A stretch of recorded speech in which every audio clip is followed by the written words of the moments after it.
I think you know Brett Eagleson, but before we begin, anyone who would like to say who you are, I would welcome anyone who wants to step forward and identify yourself. I know some of you have been public in this effort, and any of you who would like to say who you are, and then when Brett and I are done, you can come forward again. No, we don't have to. Laureen and Matthew Solito, we lost our 23-year-old son at the World Trade Center. He worked for Cantor Fitzgerald. He was on the 105th floor. He never had a shot. None of them did from Cantor. We believe in the fact that we need declassification of the 9/11 documents pertaining to what happened that day and the accountability and responsibility that needs to be taken by other foreign countries. Thank you very much for covering this, and we look forward to seeing a positive result from our elected officials. Thank you. Wonderful. Thank you. Thank you. Thank you. Anybody else who would like to step forward? Hi, I'm Gail Eagleson, and my son, Brett Eagleson. I'm very proud of Brett for taking on the role that he has to try to find the truth about what really happened on 9/11. I lost my husband, Brett's father. He was on the 17th floor in the South Tower. He worked for Westfield Shopping Center. He could have gotten out. Everybody from his company got out. We really don't know why he didn't get out. He was not found. And as time goes by, you think things, get easy. They do get easier, but it's a scar left on you that will never leave. And I have my grandchildren here and my daughter-in-laws, and I try to talk a lot about my husband so that they will have a memory of him, so that they will think that they know him. I'm very thankful to the senator for he's helped us immensely with JASTA, with our struggles, and I just plead to the Senate. I plead that people will please support us to declassify the documents to 9/11. We have a right to know. It's been 17 years, and I'm pleading that we can do this. Thank you. Hi, my name is Julie Jackson, and I was down at the site. I would have been killed when my subway would have gone underneath Tower 1. However, God was with me. I actually call myself a 9/11 warrior. I'm still going through it with a few issues. I would like the commission to please declassify the heavily redacted, which I hear, paperwork, so that all the victims and their families can have peace with everything that has happened. We hear a lot of stories, but we want to hear the truth. Thank you very much.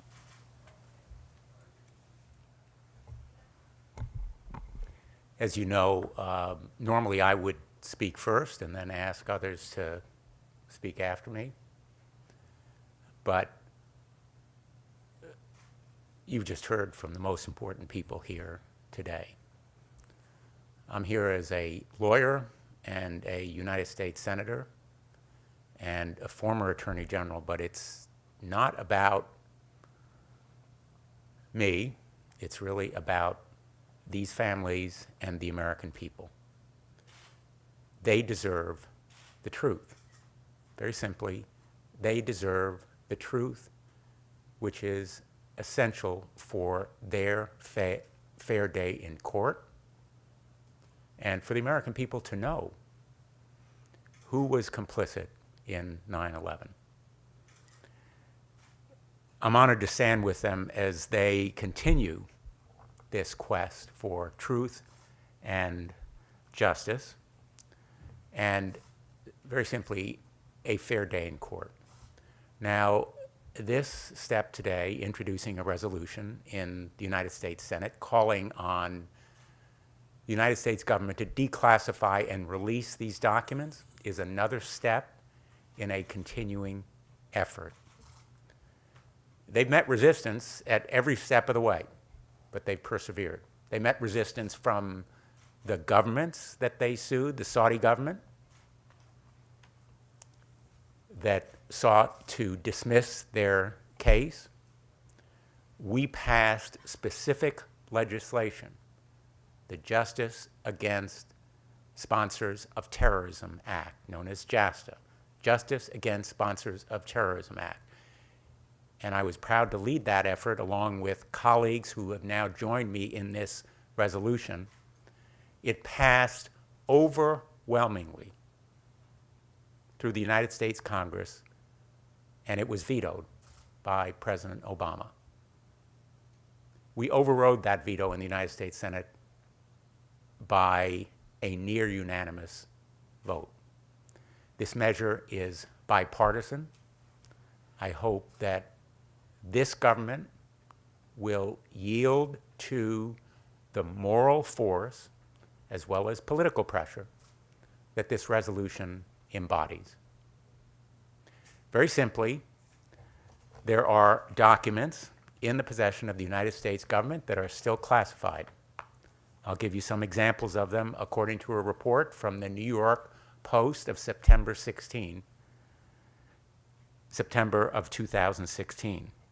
More than 80,000 pages of unreleased documents related to the FBI's investigation of a wealthy, well-connected family in Saudi Arabia. Still classified FBI case files from investigations of the hijackers in Virginia, New Jersey, Arizona, and Oklahoma.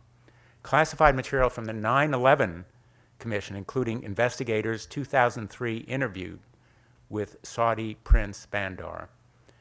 An entire section of the Saudis' role in 9/11 that was blanked out from the 2015 report of the 9/11 Review Commission, which was set up to assess the FBI and the CIA's performance. That's a partial list. These documents should be declassified and released. The burden is on the United States government to justify any continuing secrecy of these documents. The time is long past when sources or methods would be in jeopardy. I respect that possibility as a reason, but we're 17 years removed from those sources and methods. And if there's still a need, the United States government ought to be prepared to defend it.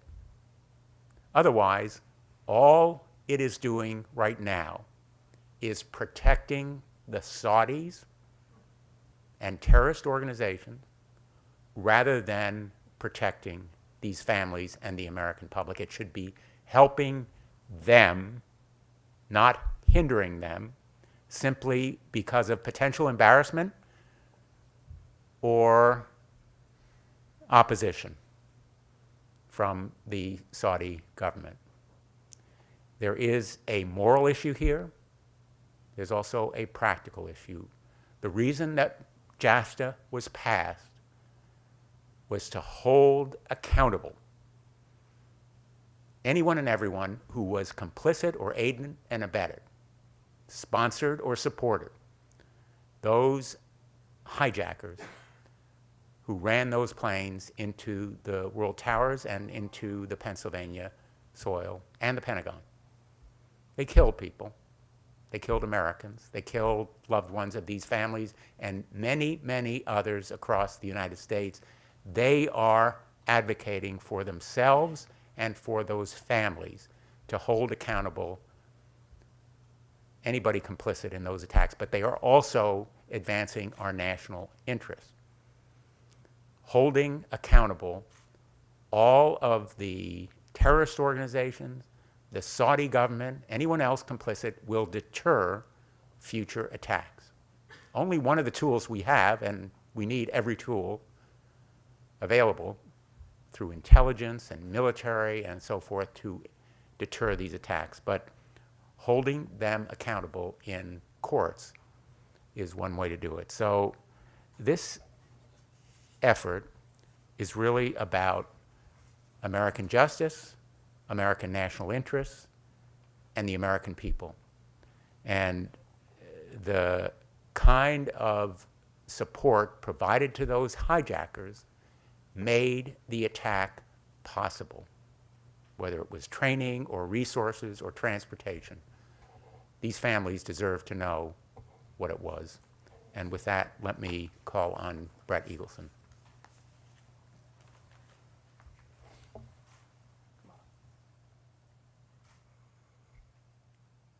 I just wanted to say thank you to the Senator. Thank you to everyone here in attendance. Thank you for covering the report. This is probably, I don't know, half a dozen times or now more that we've done this, where I've stood up here with the Senator, and we've been in snowstorms, ice storms, 90-degree July heat. We've seen it all. And quite frankly, I love doing these things, but I'm tired of coming up here and asking for help.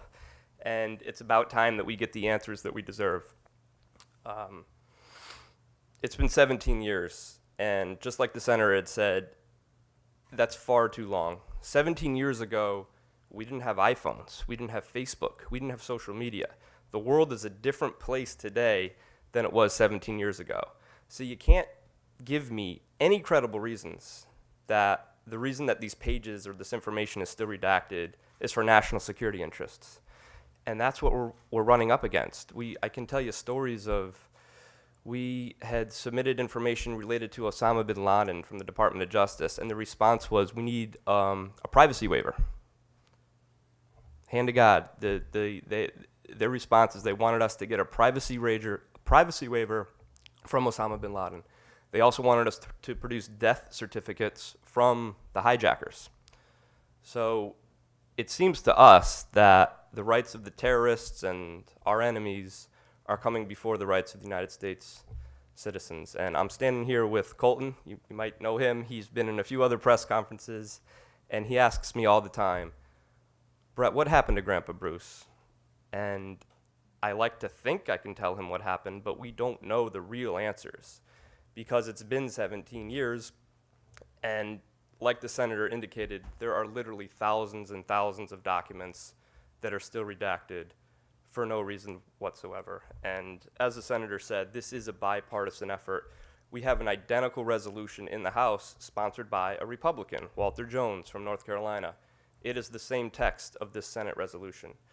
So Senator Blumenthal has always been, he's been a stalwart for us. He's been there since the beginning. He was a leader on JASTA. He was a leader on the declassification of the 28 pages, and now he's here with us again for this new effort that we're going to be filing a resolution soon down in DC. Again, I just can't thank the Senator enough and his staff for all the support and all the attention that we're getting today, and all the family members that made it out today. So with that, we'll take any questions. Thank you. Thanks, Brett. We're happy to take any questions. Senator, you had overwhelming support, obviously for JASTA. Do you believe it's going to be the same type of support here with this Congress going forward? I hate predictions, but it should have the same kind of overwhelming bipartisan support, and I hope it will be done before this September 11th. I hope that we will have the kind of overwhelming support in both the House and the Senate, and it will be bipartisan, to cross the finish line on this resolution. But most important, whenever it's done, and I hope it will be before the next anniversary, September 11th, the government of the United States has to be more forthcoming and faithful to these families. They have the courage to stand here as they have on other occasions. I hope this government will have the same kind of guts and spine to release these documents. And when you had that last legislation, I guess to Brett or Zane, the families, Did you get some answers, over the last few years as some of the documents have been released? Are there some answers you have been able to get? Well, thank you. That's actually a great question. So the legislation that we passed was called JASTA, and that just simply allowed us the right to go to court against Saudi Arabia. Now we're in discovery, and we're being stonewalled by the FBI, the DOJ, the Department of Defense. We have requests into them, and this is when we're getting pushback from them. Sorry, not going to comply with your subpoenas. So Congress voted overwhelmingly, 97-1, to allow the families to have a trial, to have a fair trial, but that's not happening because we can't have a fair trial if all the information that we need for the trial is being blocked. So that, again, is the reason for this new resolution. But let me make 2 points, because it is a good question. A judge in the Southern District of New York recently denied the Saudi government's motion to dismiss because of justice. So that's a great step forward. But as Brett says, to have a fair day in court, you need more than rumors and newspaper articles. You need evidence, documents that can be verified and put in front of a judge or a jury. That's what they're seeking. And as an example of the kind of information they have and could be corroborated by this evidence, let me say that they filed an amended complaint in March of 2017, which said that they have evidence, for example, to suggest that the Saudi embassy in this country sponsored a flight by 2 of the potential hijackers as a, quote, dry run for the 9/11 attacks. That flight was from Phoenix to Washington, D.C. They tried to get into the cockpit. They were denied entry. The plane had to land. It was a dry run, but paid for by the Saudi embassy. That's just an example. There's a ton of other information about what the Saudis may have done, what they allegedly did to support this effort. And we're not out to embarrass the Saudi government, but these families, as parties in a United States court, should have access to the kind of evidence that any other plaintiffs have when they're seeking justice. Do the other senators, I remember I was in Washington at the time covering it, and it was a big deal when Democrats came out against and had the veto of Barack Obama at that point. Does the Congress understand that what's been happening and how this family's been blocked and how they haven't, after making that stance and still not getting the answers or been able to push this forward? We're going to educate my colleagues. Yeah, that's what We're going to sit with them and reason with them and make sure that they understand that amidst everything else that's happening in Washington, D.C., and it's hard to focus sometimes on what's important, American citizens are seeking justice, and they deserve these documents. Yeah, and I just wanted to follow up, and it's almost akin to imagine that your son or your father was murdered, and you go to the police station, and they tell you, well, we kind of have an idea who did it, and we have all this information, and, why don't you read through what we have? And, you open up the book, and you start reading through it, and you get to the part where, and so did it, and then it's just all blacked out. Literally, we could show you examples of 29 pages, 19 pages, where it starts talking about who funded, logistical support, and there's literally 100% redacted.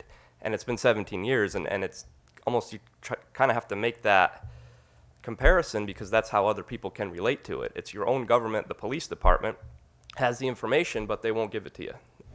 So that's been the situation, is that, sure, here are the documents, but everything's redacted, you can't. Right, exactly. We understand what that's like.